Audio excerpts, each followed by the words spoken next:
spirit yourself. And I felt safe. Absolutely. So thank you. Oh.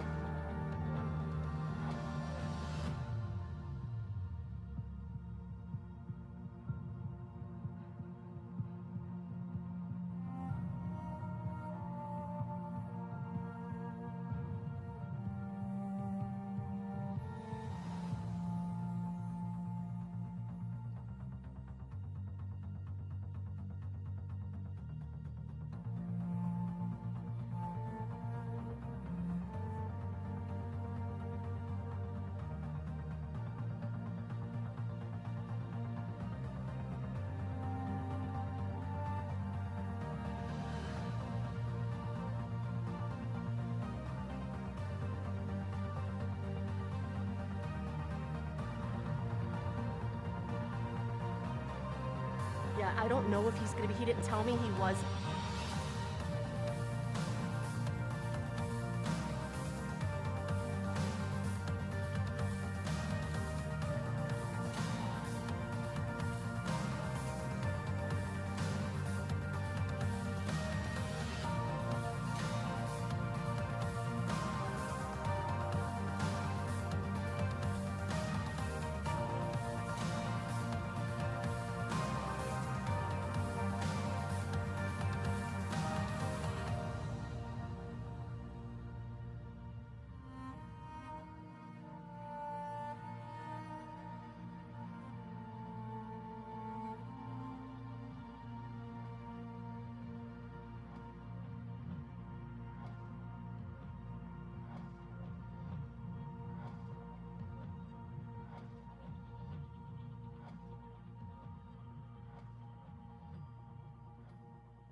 Religion and science go hand in hand. Integrity requires freedom of conscience. Diversity is something to celebrate. In the struggle for justice, we come alive. Our highest aspiration and calling is love.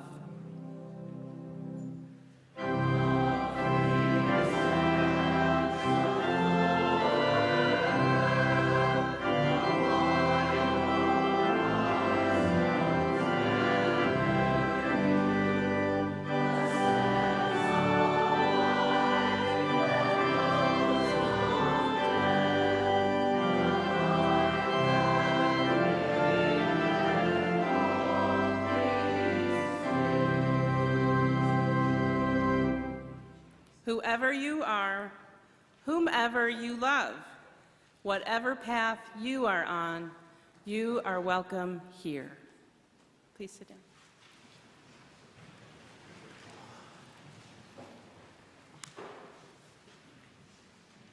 A few words from Atina O'Danner. What if we all tried to breathe together? A shared breath is a moment, refreshment, and a reminder of our more than oneness. And if we continue, if we slow and quicken a pace with each other, a murmuration of lungs becomes one organ, singing. And if we continue, learn each other's rhythms over time, rising and falling like waves, we become a perfect thing, a conspiracy dancing, a dance of need and met need, request and offering, feeding each other.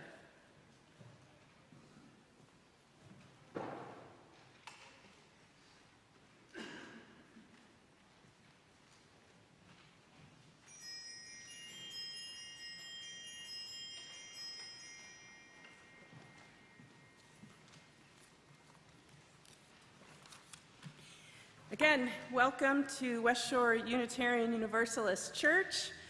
We are so glad to have everyone here this morning and to have everyone who might be joining us from home. Welcome to all of you. There's, as always, so much good going on in our community. Check out the West Shore Weekly in your order of service or in your email to learn about current events and how you can be involved. This week, for example, we're celebrating our Thursdays at West Shore. Make sure to check that out. And in particular, Reverend Anthony and the board have asked that we highlight our annual meeting that's coming up. One of our principles as Unitarian Universalists is democracy. The most important issues facing this church are decided upon by its members and their votes, us. That's what our annual meeting is all about. Your vote, our vote, decides who our next board and nominating committee members are. Our vote decides on any other important issues before the church. And at the annual meeting, you get to hear information that will strengthen your sense of connection to and ownership of this congregation. This year's annual meeting will be on Sunday, April 28th in the sanctuary, right here, at 11:15 after an abbreviated service. Snacks and coffee will be offered in the rotunda between 11 and 11:15, and then we're going to hustle everyone back in here. Childcare will be provided, so please join us. This morning, we are so excited to welcome our guest speaker, Reverend Dawn Bartos. Reverend Bartos received her bachelor's in metaphysical science through the International Metaphysical Ministry, the University of Metaphysics, and the University of Sedona. Currently, she is working on her master's with the goal for a doctorate in theocentric psychology. She's a metaphysical practitioner, a certified soul coach practitioner, a psychic medium, priestess, circle creatrix and facilitator, public speaker, metaphysical small business owner, and entrepreneur.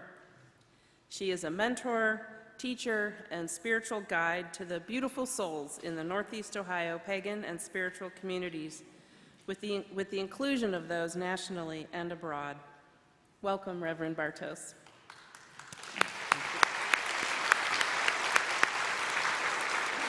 So let's take a few minutes. If you are here for the first or second time, and you don't mind everyone knowing, would you mind raising your hand? Awesome. Oh, wow, look at that. Thank you. That's awesome. Welcome. So we're going to just take a minute or two here to greet each other. The greeting time will end with the sounding of the bowl. Let's say hi.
Good morning.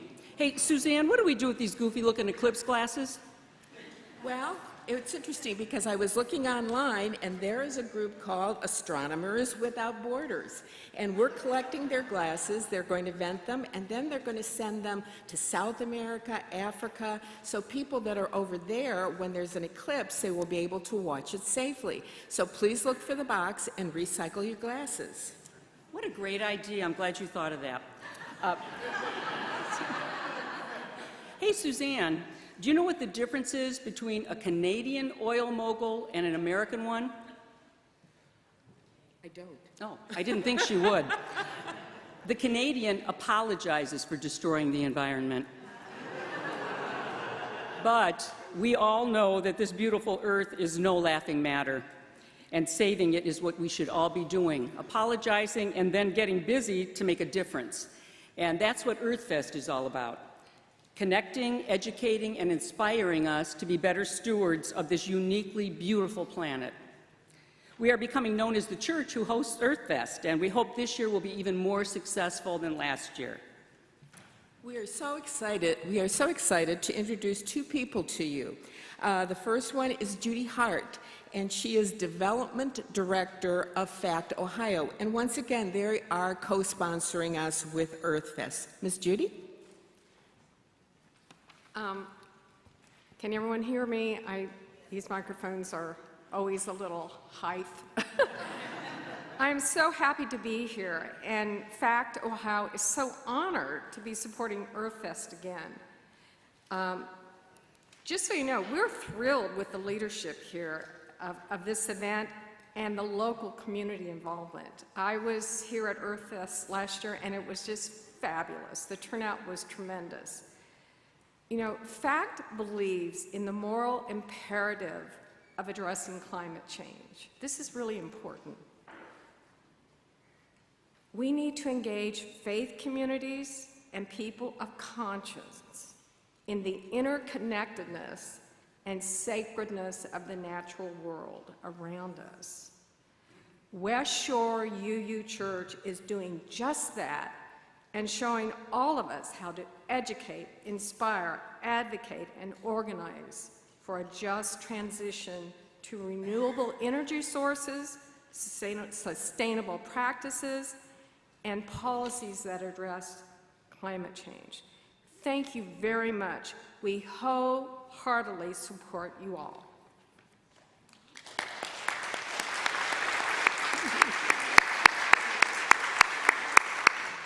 Thank you, Judy, for your support. I am so happy to introduce Khalid Ali from the Western Reserve Land Conservancy. He works with the Urban Green Space Project and is here to tell you a little bit about it. They will receive our outreach offering from any of the proceeds that we get from EarthFest. So please welcome Khalid.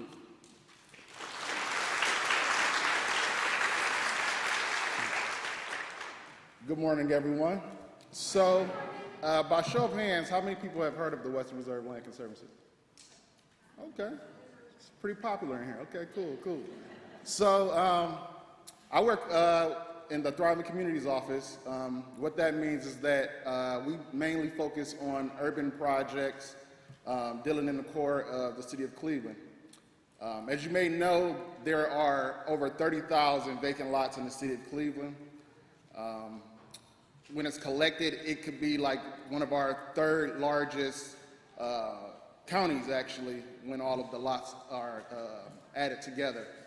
And as part of what I do day to day, I look for innovative ways to revitalize vacant lots. So this could look like a resident purchasing a side yard, which would be a vacant lot adjacent to their home. This could be a church purchasing lots across the street or next door to their church for a community garden. This could be identifying a collection of vacant lots and transforming those into green space, passive or active green space. One of our more popular, most recent projects was one on Imperial Avenue. It was the site of some horrific murder some years ago by an individual, and we were able to acquire those lots and create a memorial for the victims there. That is really one of my favorite projects and something that's really kind of speaks to the work that we can do as an organization and the work that we need to do in this city. The city of Cleveland and Northeast Ohio as a whole has experienced quite a bit of population loss over the past few years. And a lot of those vacant lots will continue to, that number will continue to rise as more homes are demolished. So there probably won't be an influx of people coming into our area anytime soon, and a whole lot of new development won't be necessary. So we have to figure out great ways to turn those vacant lots into something that can be an asset for a neighborhood. So Karen reached out to learn a little bit more about a project that we have called Groundwork, in which we work closely with the city of Cleveland to identify a list of lots that are currently just vacant lots that, you know, can become overgrown or dumped upon.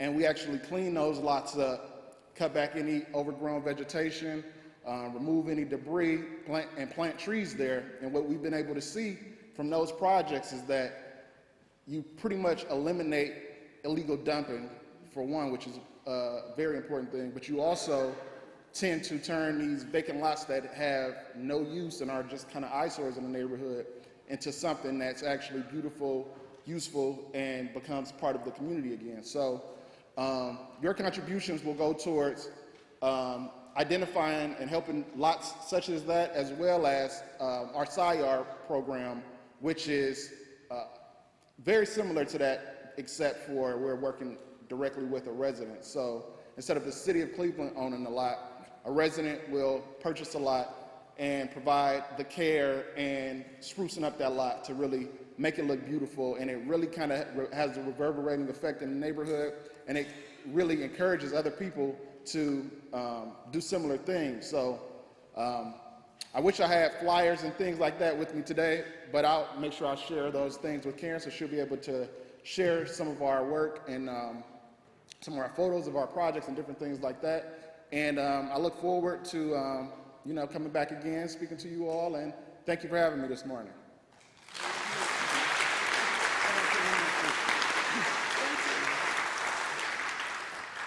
I didn't realize that that project worked to support the Imperial Women's celebratory space, but I think that's wonderful. So.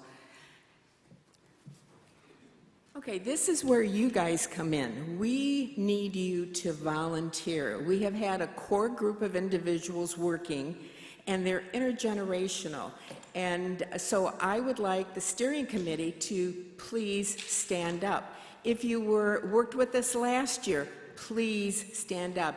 If you attended the Earth Fest last year, and that means a lot of you, please stand up right now. Okay.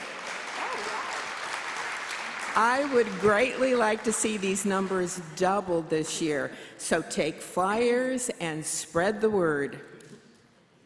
We have to remember that about 60 people or more have joined the church since Earth Fest last year, so that's part of the reason some of you didn't participate. So I look forward to inviting all of you. And again, it's May 11th. Please join us. It's the day before Mother's Day.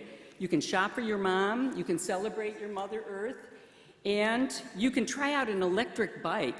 We have Joy Machines is going to give us 3 bikes that people can practice on, so that'll be an exciting thing for some of you to try out. We hope you bring your family, your friends, your neighbors, put us on social media, and sign up in the rotunda. There's all kinds of sign-up sheets for different things that you can participate with. And if you just don't know yet, you just want to be a part of it, that's fine. We'll put you on where needed. We have a lot of those. I know my husband will be on the where needed, as well as most of the other sheets. So Earth Fest also has an art show, and the art show will take place, of course, in the fireside room during Earth Fest. You can all contribute original art if you would like.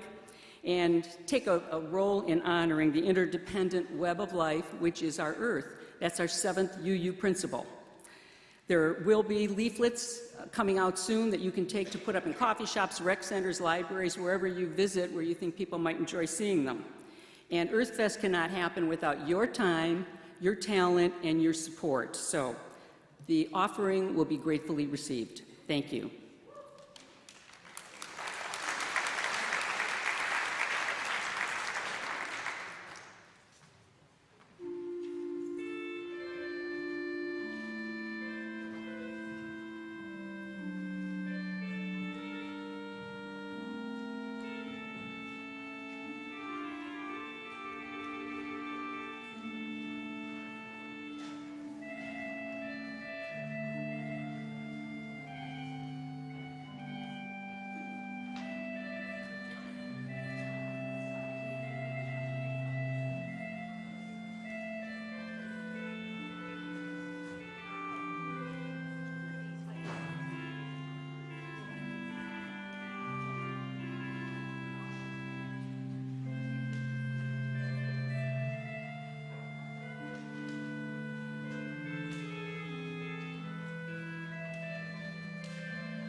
Ooh, here we go. First of all, I want to thank you, Terri, for the wonderful introduction. Thank you so much for walking me through and guiding and welcoming with true heart. I want to thank those that are here today and those that had welcomed me before this day through the love and the caring and the conversation. It is an absolute pleasure. I would have to say it's more than that for being here. This is my first time speaking in front of this amount of people, and it brings me back to something my grade school teacher told all of us who were in theater. Just pretend they're a bunch of cabbage heads and you won't be nervous. Well, I'm not going to do that because you're all gorgeous, you're beautiful, and you're much better than a cabbage head.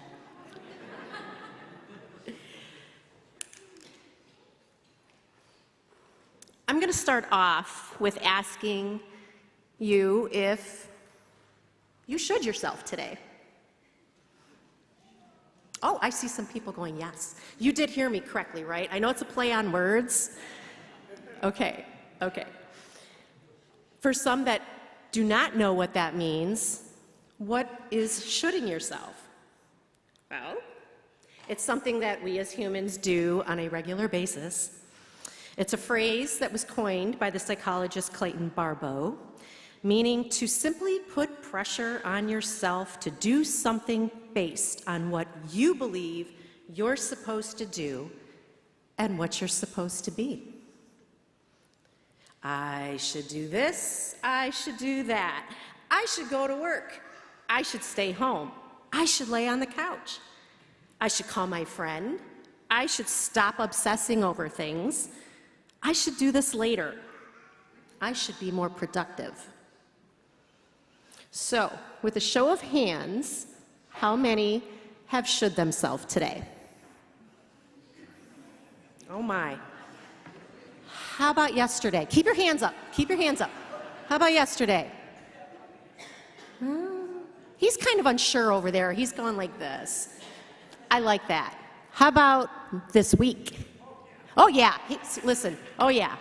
How about this month? Keep those hands up. I don't want to see those hands go down. How about this year? Everybody, come on. It's okay to be honest. We should ourselves all the time. It's kind of messy.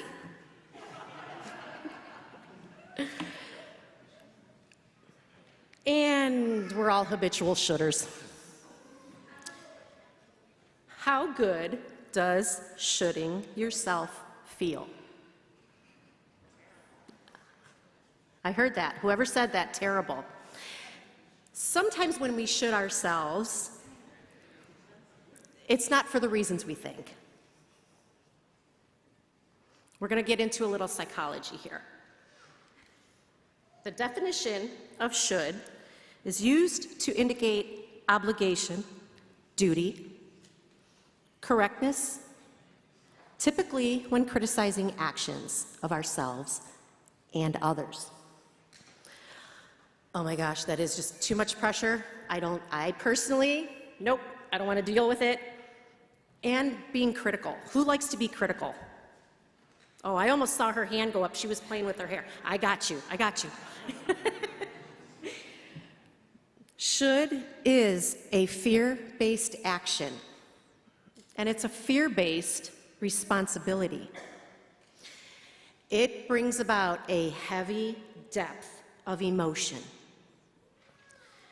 Because in our heads, as humans, we're setting ourselves up for failure.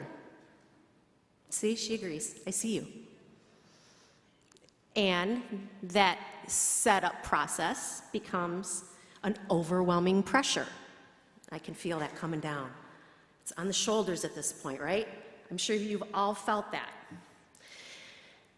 And it leads to guilt because you don't become active.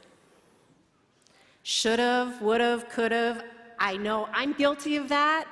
And as humans, I think we all can say once in a while, periodically, that would've, should've, could've state comes out. That's more guilt. It's just an endless cycle of dung. And you know who you are. You know I'm talking to you. And it's okay. When you are in that constant state of always shoulding yourself, you take on the burden of everything and the joy of nothing. Shoulding causes many personal hidden effects. Psychologically, the feeling of failure, self-doubt, add that to your list. Emotionally, you're feeling worthless. Nobody wants to feel worthless. Again, it's all this pressure, and you don't even know this is happening. This is all just a natural state of energy that's occurring because we're all used to it. Socially, you become secluded because of how you're feeling. Your body's taking in what you're thinking, that pseudo-physical state. But spiritually, you become disconnected, and that's what I want to dive into a little bit deeper today, is that disconnection through spirituality by shoulding yourself. All of this together is a division of our consciousness through a lack of self-awareness. I want to be able to help you remove the demands and the pressures and the responsibilities of your day so you can concentrate on the now. And we're going to do that. We're going to do that together today. When you concentrate on the now, things become more clear. You're able to have more control over your own life at that moment and beyond, if you practice it. This exercise can be done at any time. It doesn't have to be done right when you realize you're shoulding. You can do it in the morning, you can do it in the evening, whenever you feel you need to do this. Now, I know that I have some students here that took some classes of mine who may be familiar if you remember what this exercise is. We need to get out of living in the world of the shadows of shoulding. So what I want everybody to do right now, just close your eyes. I want you to be comfortable, and I want you to breathe. Breathe in and breathe out.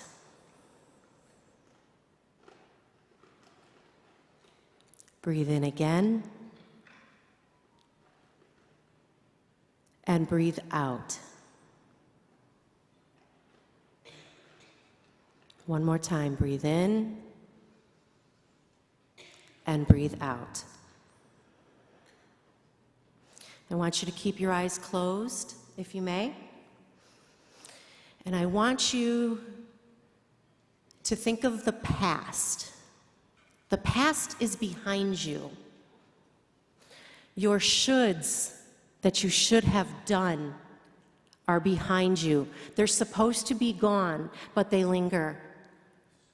So what I want you to do is I want you to imagine a midline right in front of you. A line going straight down, top to bottom, right in front of you. And I want you to utilize that as your focal point, because you're going to take all those shoulds from the past, all those worries, all those things that just bother you, and I want you to invite them, give them permission to bring them to your midpoint. Reach out from behind you, everything from your past that causes you a should have done. And I want you to place it on that focal point, on that line of focus. I'm going to give you just a little bit to do that. Just grab it, go ahead. There might be some things that, oh my gosh, I'm bringing it forward, but wait, there's one more. Go grab it. Bring it forward. Bring it to your focal midline point in front of you. And make that slate clean. Forget about the thoughts that accompany that. Just bring that should forward.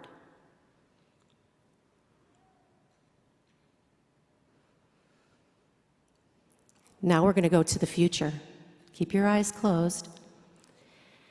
You should be doing things. You need to do things. You want to do things, but I don't know what I'm going to do because it's the future and I'm afraid. Bring that is in front of you in the future, the unknown. Bring that forward and meet it with your past on that midline focal point. Bring it forward. Bring your past forward, bring your future back. Bring it to that midline point. Let your worries go.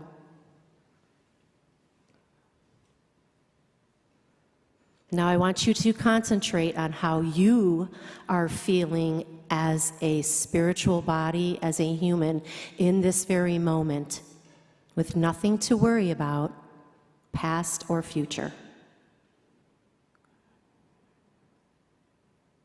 Be in your moment. Continue breathing. And in this moment of self-awareness, this is where your control is. This is where you gain it. This is where you find it. In this moment, you're literally taking action. You're doing. In this moment, you are connecting to your higher mind, even if you haven't thought about it. It's there. It's been waiting for you.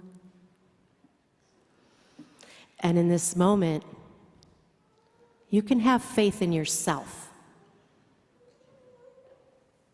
And when a person takes action like this, you are acting on the spiritual premises called faith. Breathe again. And I'll give everyone a few moments to open your eyes.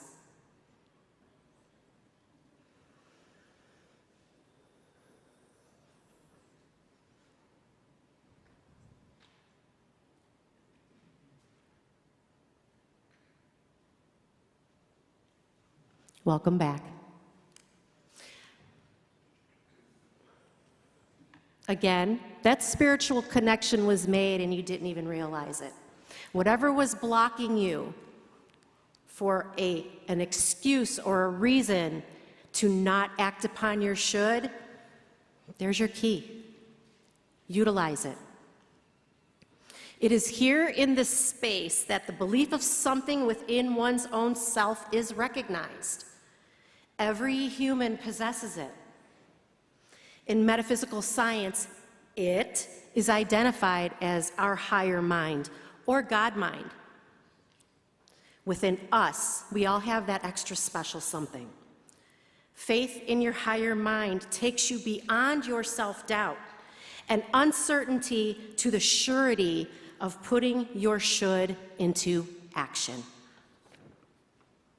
In a world that is so complex, and oh my goodness, if I can tune it out, I would, it's easy to feel that your life is out of control. This is when you start to should all over yourself. So I'm going to tell you now, stop. Stop it. Stop shoulding on yourself. Enough is enough is enough. Be that self-aware spiritual being that looks towards the higher self to transform your habits. Put the work on your higher self. It is begging you. There's you, your higher self, your higher power. You can't skip your higher self. You need to utilize that. It's a 50-50 relationship with you and your higher power, and that is your key in the middle. That is your bridge. Stop doubting yourself because it holds you back. You become stagnant. And then all of that is just that endless cycle. Take action to be in that moment. Remember that exercise I gave to you. Again, utilize it anytime you need to. Help yourself, help your loved ones with that, your friends, your family. You know what to do now. Psychologically, we want to change that should to something more positive. I can, I will. For some people, that's a very hard thing to do because we are so conditioned to be the people that we were conditioned to be by others. Allow yourself the time to make this change so your brain can catch up and your thought process can reprogram. I should, I could, I would. No, out the door, get away, go away. Because I will, I can. I'm going to do it. Repeat it. Repeat it over and over and over. Spiritually, when you talk to your higher mind, totally have a conversation, however you'd like to. This is just an idea. Higher minds, please guide my thought process of personal mind. Help me gain control of my life. Bless you. Say what you need to say to yourself, to motivate yourself, to ignite that connection to your true self. Because that's where your true self is, in that higher mind, your soul, whatever it is you want to call it, however it is you relate. Say hello to your true self. It wants to help you. It's just hanging out in the background going, okay, I'm going to watch this happen again, and then the anvil's going to drop. When are they going to ask me for help? I'm victim of that. I'm guilty. Have the faith to know that it will do its job. There we go again, faith. It's going to do what it's going to do, but you have to activate that. It's not the personal mind against the world here. Let that go. It's the universal mind controlling the world, thereby allowing individuals to be in control of their own lives. Goodbye, fear. Goodbye, doubt. Goodbye, shoulding. It's pretty simple if we get out of our own way. I saw that. I agree too. Psychologically, when you take that step back away from your shoulding and you practice that self-awareness, don't forget to include your spiritual practice. This isn't just about psychology. It's not just about traditional religion. It's about bringing it together, bridging it into that spirituality. Go beyond. Rely on that faith. Rely on your true self. There's a magic in turning your thoughts and life over to the higher power within you. Feel it, embrace it, love it. And by doing so, it will help you to release the doubts and the fears. This missing link to change and motivate you will help you realize that you, each and every one of you, you and you and you and you and you up there, you are equal to the power, which is equal to the task. You can do this. You will do this. So mote it be. Thank you.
We extinguish this flame, but not the light of truth, the warmth of community, or the fire of commitment.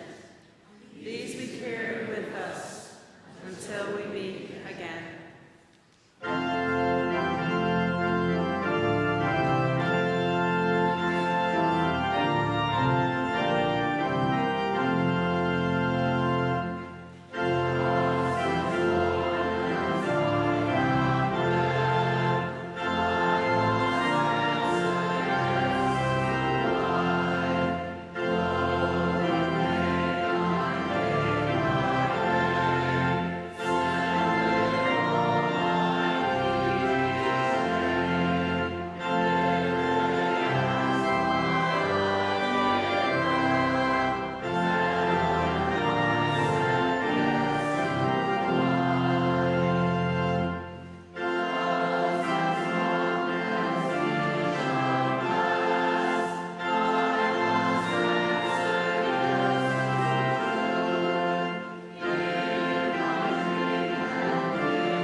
To breathe together. The earth, the air, and the water that hold us and shape us were breathing together before we found ourselves existing. It's not too late to slow down, fall into the dance, catch the vibrating air, and release our lungs into song. Anything breathing cannot help but breathe, and breathing together is a choice we make.